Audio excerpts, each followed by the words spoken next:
إنما المؤمنون الذين آمنوا بالله ورسوله وإذا كانوا معه على أمر جامع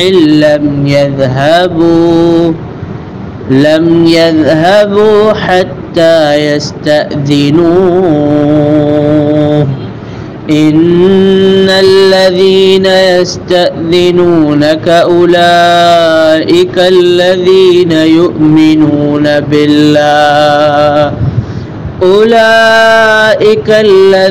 يؤمنون بالله ورسوله فإذا استأذنوك لبعض شأنهم فأذن لمن شئت منهم واستغفر لهم الله إن الله غفور رحیم۔ مومن تو وہ ہیں جو اللہ اور اس کے رسول پر ایمان لاتے ہیں، اور جب وہ کسی اجتماعی کام میں رسول کے ساتھ ہوتے ہیں تو اس سے اجازت لیے بغیر جاتے نہیں۔ اے رسول، جو لوگ آپ سے اجازت مانگتے ہیں وہی اللہ اور اس کے رسول پر ایمان لانے والے ہیں۔ تو جب وہ اپنے کسی کام کے لیے آپ سے اذن مانگیں تو ان میں سے جسے آپ چاہیں اجازت دیں اور جسے چاہیں نہ دیں، اور ان کے لیے اللہ سے بخشش طلب کیجیے۔ اللہ تعالی یقیناً بڑا بخشنے والا اور رحم کرنے والا ہے۔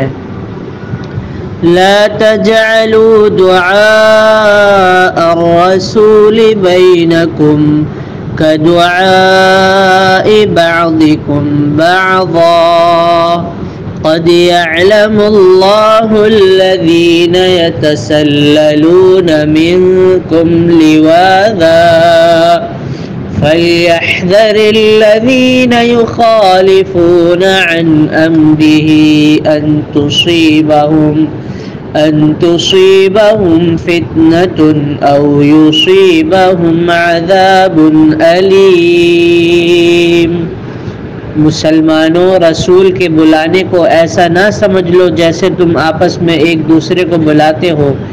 اللہ تعالیٰ ان لوگوں کو جانتا ہے جو تم میں سے چپکے سے کھسک جاتے ہیں، لہذا جو لوگ رسول کے حکم کی مخالفت کرتے ہیں انہیں اس بات سے ڈرنا چاہیے کہ وہ کسی مصیبت میں گرفتار نہ ہو جائیں یا انہیں کوئی دردناک عذاب پہنچ جائے۔ ألا إن لله ما في السماوات والأرض قد يعلم ما أنتم عليه ويوم يرجعون إليه فينبئهم بما عملوا والله بكل شيء عليم۔ انہیں کوئی عذاب یا انہیں کوئی دردناک عذاب پہنچ جائے۔ ألا إن لله ما في السماوات والأرض قد يعلم ما أنتم عليه ويوم يرجعون إليه فينبئهم بما عملوا والله بكل شيء عليم۔